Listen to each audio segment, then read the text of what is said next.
Hi everybody, I'm just outside the new Inpress medical factory in Littlehampton. Normally when we open a factory like this we would have an opening ceremony to thank everybody involved.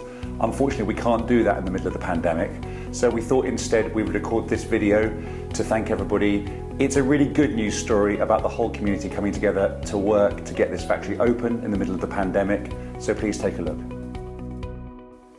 In March 2020, we committed to open a new medical sharps bin factory in Littlehampton. It's the UK's only production of these essential medical items. We had only 3 months to get the product range into production. We had committed to start supplying on July the 1st. Just a week after we signed the deal, the UK went into national lockdown. We've always believed that we succeed only as part of our community and the sustaining, supportive ecosystem it provides. We opened the new factory on time only as a result of the tremendous support our partners, suppliers and colleagues gave us.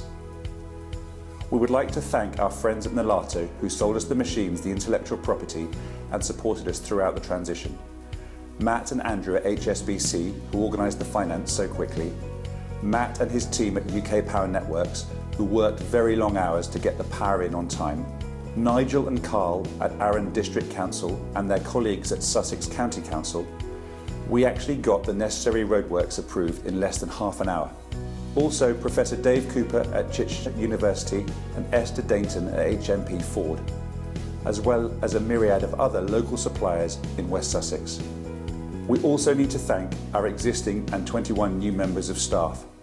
They have worked throughout the crisis to keep our factories running 24 hours a day despite the fear in the country.